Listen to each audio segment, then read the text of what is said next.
Picture this moment carefully. Gold has shattered its previous all-time high. Silver is surging with a volatility that hasn't been seen in years. Central banks worldwide are accumulating precious metals at a pace that would have seemed impossible just a decade ago. The financial headlines are filled with breathless excitement about these moves. Investors who held gold through the quiet years are now vindicated. Those who missed the entry points are experiencing that familiar, uncomfortable feeling of being left behind. But here's what almost no one is discussing with the clarity it deserves. While gold and silver command the spotlight and the premiums continue to expand, Bitcoin, the asset that many financial institutions now recognize as digital gold, remains at prices that historical analysis suggests are deeply undervalued relative to its previous cycle peaks. This isn't about which asset is better.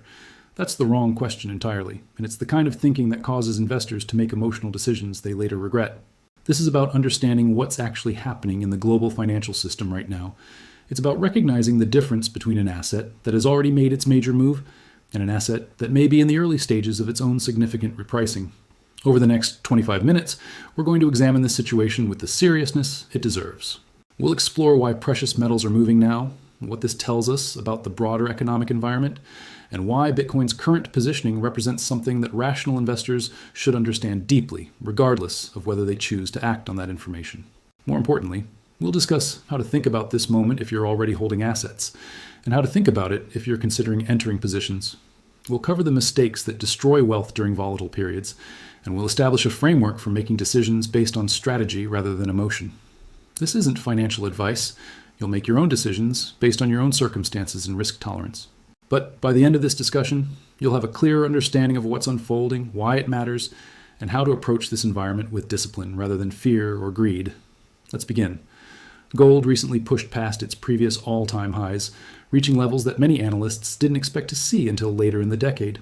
Silver, true to its nature as the more volatile of the two monetary metals, has moved even more aggressively in percentage terms. These aren't random movements.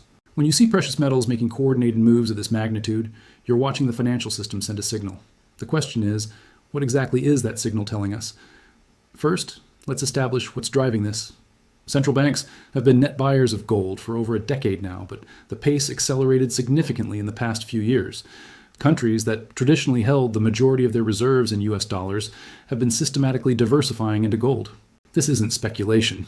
This is documented purchasing by central banks in China, Russia, India, Turkey, Poland, and dozens of other nations. These institutions don't buy thousands of tons of gold because they're caught up in social media hype. They buy it because they're protecting their national balance sheets against risks they see in the global monetary system. Second, we're seeing genuine monetary uncertainty at a scale that hasn't existed since the 2008 financial crisis. Government debt levels across developed nations are at peacetime records. The cost of servicing this debt is becoming a meaningful portion of national budgets. Currency devaluation, not through dramatic collapses, but through steady purchasing power erosion, is effectively guaranteed by current fiscal policy. Gold responds to this environment because it's exactly what gold is designed for. It's a store of value that exists outside the banking system, can't be printed by any government, and has maintained purchasing power across centuries. Silver is following gold's lead, but with additional dynamics at play.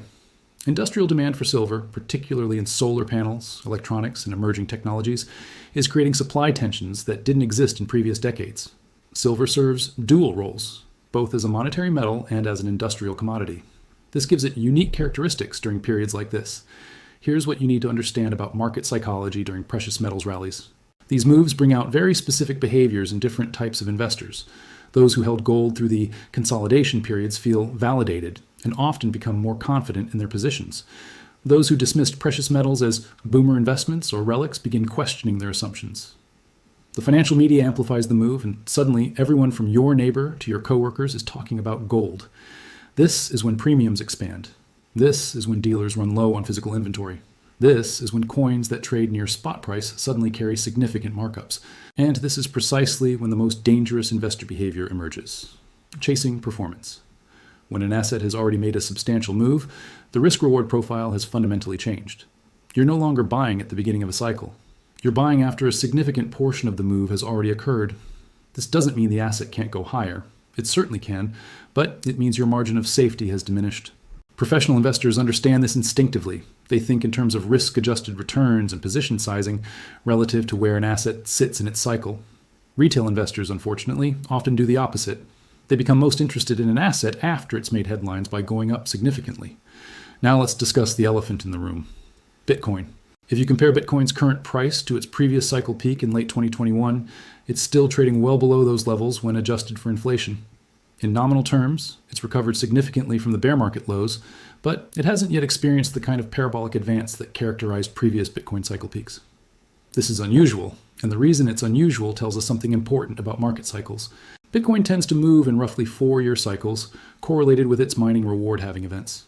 These cycles have historically followed a pattern: a major advance that captures mainstream attention, followed by a deep correction that shakes out weak holders, followed by a consolidation period, followed by another major advance.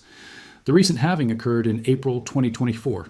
If historical patterns hold, and there's never any guarantee they will, this would suggest Bitcoin is still relatively early in what could become its next major cycle advance. But here's the critical insight that separates thoughtful analysis from speculation. Bitcoin is fundamentally different from gold and silver in ways that create both additional risks and additional opportunities. Gold has thousands of years of history as a monetary asset. Its role is well understood by institutions and governments. Silver has similar, though shorter, historical precedent. Both have physical properties that make them impossible to replicate or create from nothing. Bitcoin, by contrast, is barely 15 years old. It's a digital asset with no physical form, secured by cryptography and a distributed network of computers. It can't be held in your hand. It can't be melted down or shaped into jewelry. Its security depends on a globally distributed network continuing to function and maintain consensus rules. These differences create legitimate reasons for skepticism. They also create reasons why Bitcoin could potentially serve roles that physical metals cannot: instant global transferability, perfect divisibility, completely transparent supply schedule, resistance to confiscation or physical seizure.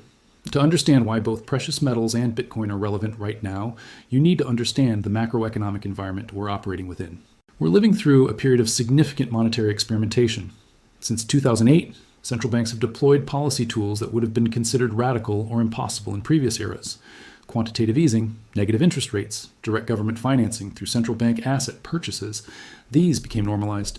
The consequences of these policies are now becoming visible in ways that affect everyday people. The purchasing power of wages has eroded. The cost of housing, education, and healthcare has grown faster than general inflation measures suggest.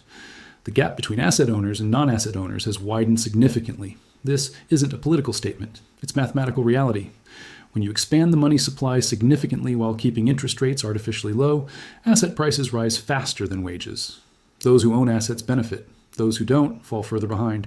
In this environment, the question isn't whether you should own some form of hard asset or scarce asset.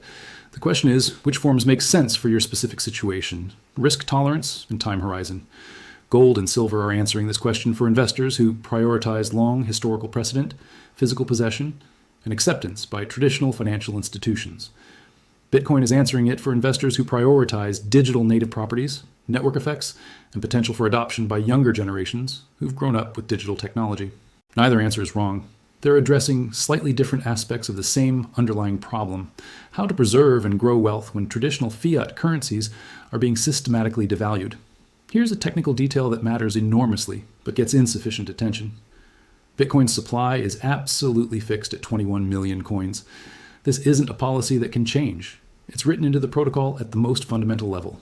Changing it would require convincing the entire network to adopt different rules, which has proven effectively impossible for core monetary properties. The current supply of Bitcoin that's readily available for purchase is actually much smaller than 21 million. Millions of Bitcoin haven't moved in years and are held by long-term investors who show no signs of selling.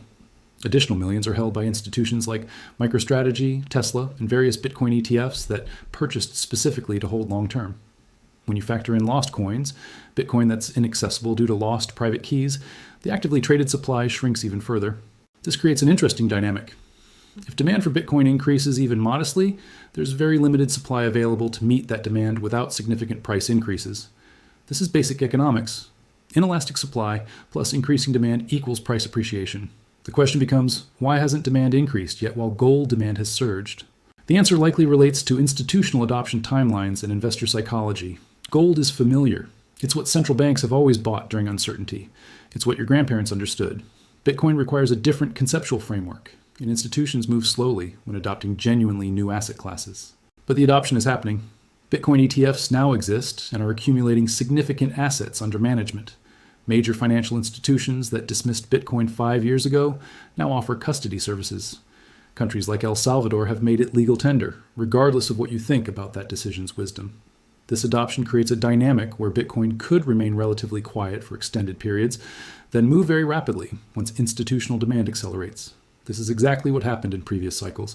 If you've been holding precious metals through the consolidation periods, you're now seeing your patience rewarded. This is gratifying, but it's also the moment where discipline becomes most important. The question you should be asking yourself is not, how high will gold go? That's unknowable and irrelevant to good decision making. The question is, given where gold is now relative to my overall portfolio, does my position sizing still make sense? If gold has appreciated significantly and now represents a much larger percentage of your portfolio than you initially intended, basic portfolio management suggests you should consider rebalancing. This isn't market timing. It's maintaining the risk profile you designed for yourself, taking some profits from an asset that's performed well and moving those profits into assets that haven't yet made their move is how professional investors maintain balanced exposure and avoid concentration risk. This doesn't mean selling all your gold. If you believe the fundamental reasons you bought gold still apply, and given the macro environment, they almost certainly do, maintaining meaningful exposure makes sense. But letting any single asset become too large a percentage of your portfolio introduces risks you may not have intended. Consider this. If gold represents 5% of your portfolio and doubles, you've made meaningful gains while maintaining diversification.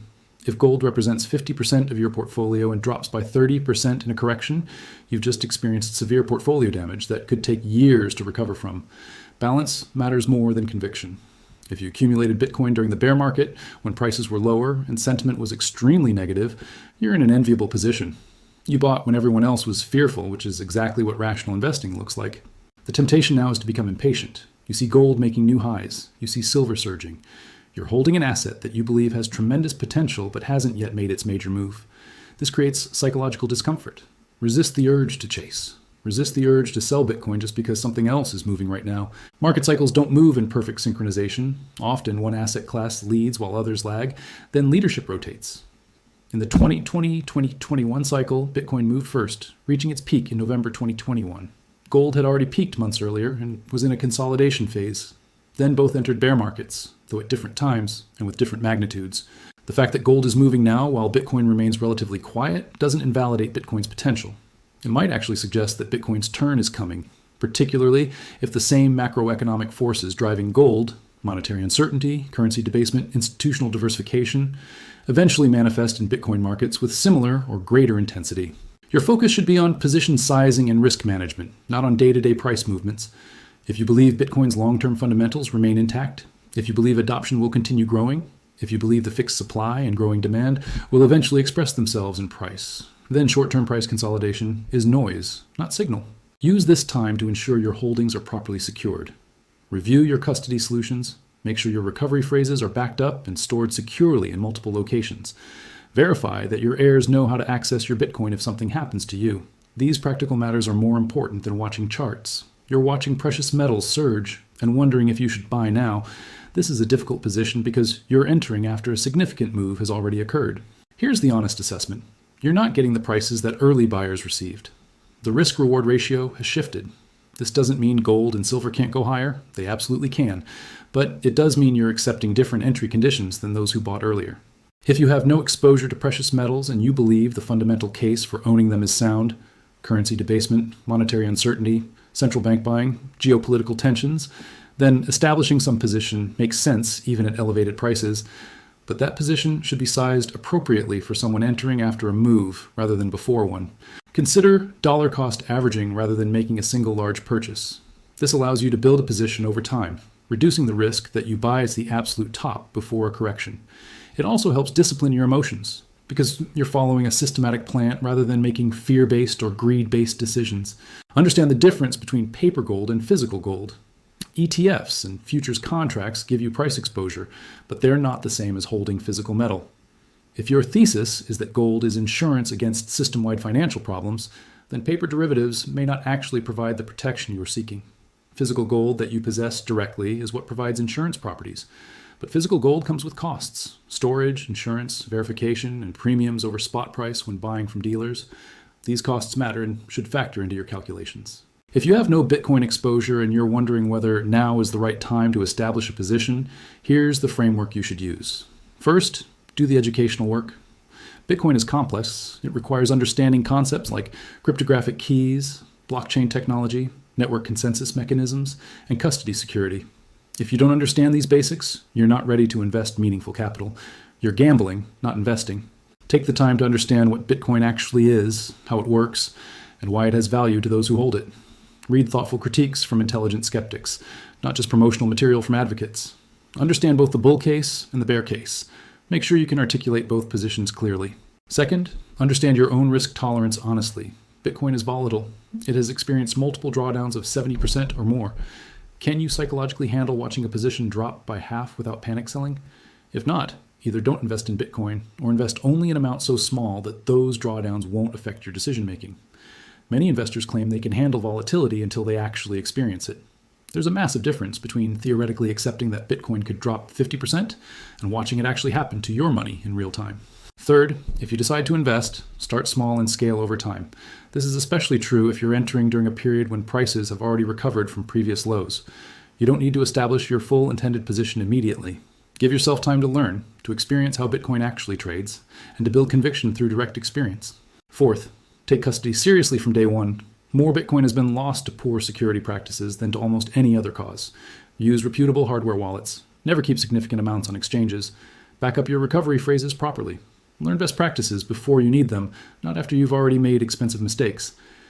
Here's the question many investors are grappling with. Should you own both precious metals and Bitcoin, or should you choose one camp and concentrate there?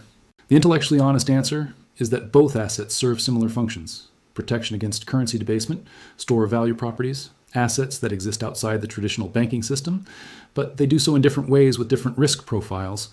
Gold has thousands of years of proven history. Bitcoin has about 15 years. Gold is universally recognized by governments and institutions. Bitcoin is still controversial and faces regulatory uncertainty in many jurisdictions. Gold is physical and intuitive. Bitcoin is digital and requires technical understanding. These differences suggest that a balanced approach, owning some of both, might be more prudent than concentrating exclusively in one or the other. This way, you're not making a binary bet on which asset wins. You're positioning yourself to benefit from whichever one performs better while having insurance if one underperforms. The exact allocation between gold, silver, and Bitcoin should depend on your age, risk tolerance, technical comfort level, and investment timeline. Younger investors with longer time horizons and higher risk tolerance might weight more heavily toward Bitcoin. Older investors, closer to retirement, might prefer the stability and historical precedent of precious metals. There's no single correct answer. There's only the answer that's correct for your specific circumstances. The most expensive mistake investors make during volatile periods is allowing emotions to drive decisions. Fear and greed are powerful forces, and they reliably lead to poor outcomes. When you see gold making new highs and you don't own any, you feel FOMO, fear of missing out. This feeling compels you to buy at exactly the wrong time after the move has already happened. Then, when the inevitable correction occurs, you panic and sell at a loss, locking in your mistake. When you see Bitcoin consolidating while other assets surge, you feel impatient and frustrated. This feeling compels you to sell your Bitcoin to chase whatever is currently moving. Then, Bitcoin makes its move after you've sold, and you've successfully bought high and sold low. The antidote to emotional trading is having a plan before you need one. Decide in advance under what conditions you'll buy, under what conditions you'll sell, and what position sizes you're comfortable with. Write these decisions down, then follow your plan regardless of how you feel in the moment. Your emotions are not a reliable guide to good investing. They evolve to keep you safe from immediate physical threats, not to navigate complex financial markets. Trust your plan, not your feelings. Some investors see assets moving and decide that if they can make money by investing, they can make even more money by using leverage, borrowing to amplify their positions. This is catastrophically dangerous with volatile assets like precious metals, and especially Bitcoin. Yes, leverage amplifies gains when you're right. It also amplifies losses when you're wrong, and it introduces the possibility of liquidation, being forced out of your position at exactly the wrong time because the market moved against you. Professional traders use leverage carefully, with sophisticated risk management, tight stop losses, and position sizes calibrated to survive significant adverse moves. Retail investors using leverage typically have none of these protections. They're essentially gambling with borrowed money. If you can't afford to take a position with your own capital at a size you're comfortable with, you shouldn't take that position at all. Period. Leverage is not a solution to insufficient capital. It's a path to losing the capital you do have. During volatile markets, financial social media becomes filled with confident predictions, price targets, and claims about what's definitely going to happen next. This content gets engagement because it's entertaining and emotionally compelling. It's also largely worthless for making good decisions. Nobody knows what's going to happen next. Nobody. Not the YouTubers with millions of followers, not the Twitter personalities posting charts, not the analysts on financial television. They're making educated guesses at best and engagement-driven content at worst. Your investment decisions should be based on your own analysis, your own risk tolerance, and your own financial situation, not on what some influencer said would happen, even if that influencer has been right before. Past accuracy doesn't predict future accuracy in markets. Someone who correctly called the last 3 moves can be completely wrong on the next one. Building your financial future on someone else's predictions is abdicating responsibility for your own outcomes. Every time you sell an asset at a gain, you potentially trigger tax consequences. In many jurisdictions, short-term capital gains are taxed at significantly higher rates than long-term gains. Trading frequently, even if you're taking profits or rebalancing, can create substantial tax liabilities that eat into your returns. Before you make any sale, understand the tax implications. Consult with a tax professional who understands cryptocurrency and precious metals taxation in your specific jurisdiction. What looks like a profitable trade before taxes might be barely break-even or even a loss after taxes. This is particularly important with Bitcoin and cryptocurrency, where tax reporting can be complex and where many investors have inadvertently created larger tax bills than they anticipated. With Bitcoin especially, poor security practices have cost investors billions of dollars, keeping Bitcoin on exchanges that subsequently failed or were hacked, losing recovery phrases, falling for phishing scams, using weak passwords, failing to use two-factor authentication. If you're going to own Bitcoin, security must be a top priority from day one. This isn't optional. It's not something you can be careless about. Your Bitcoin is secured entirely by your possession of private keys. If you lose those keys, your Bitcoin is gone forever. If someone else gets those keys, they can steal your Bitcoin, and there's no customer service number to call, no bank to reverse the transaction. With precious metals, physical security is the concern. If you're storing gold at home, you need adequate security measures. If you're using a third-party vault, you need confidence in that vault's security and insurance. Don't cut corners on security to save minor costs. No matter how convinced you are that gold or Bitcoin or silver is going to perform well, concentrating too much of your portfolio in any single asset is poor risk management. Markets are unpredictable. Assets that seem certain to rise can consolidate for years or experience severe corrections. Regulatory changes can impact Bitcoin. Supply discoveries or technological changes could theoretically impact precious metals. Geopolitical events can affect everything unpredictably. Diversification is your protection against unknown risks. If you're right about your concentrated bet, you'll make more money with concentration than with diversification. But if you're wrong, or even if you're right but the timeline is longer than you expected, concentration can be financially devastating. Your goal shouldn't be to make the absolute maximum possible return. Your goal should be to achieve good returns while managing risk to levels you can sustain psychologically and financially. Diversification is how you accomplish that. We've covered substantial ground in this discussion, and now it's time to bring these threads together into a coherent perspective on how to think about this moment. The surge in gold and silver prices isn't random noise. It's the market responding to genuine monetary and geopolitical uncertainty. Central banks see risks in the global financial system and are diversifying into hard assets. Inflation concerns, currency debasement, government debt levels, geopolitical tensions. These are real factors driving real capital flows into precious metals. Bitcoin's current position, having recovered from bear market lows but not yet having made a parabolic move, represents something different. It's an asset that potentially serves similar functions to precious metals, but does so through completely different mechanisms, with a completely different risk profile, and with significantly higher volatility. Neither asset class is better than the other in any absolute sense. They're different tools that can serve similar purposes in different ways for different types of investors. The key insight is this: you don't have to choose between acknowledging gold's current strength and recognizing Bitcoin's potential undervaluation. You can hold both perspectives simultaneously. You can own both asset classes in proportions that make sense for your specific situation. What you cannot do successfully is make emotional, reactive decisions based on fear of missing out or frustration with short-term price movements. That approach is guaranteed to produce poor results over time. The investors who succeed through volatile periods are those who have clear plans, who understand why they own what they own, who size positions appropriately for their risk tolerance, and who maintain discipline when emotions run high. If you own precious metals and they've appreciated significantly, review your portfolio allocation. Consider whether rebalancing makes sense.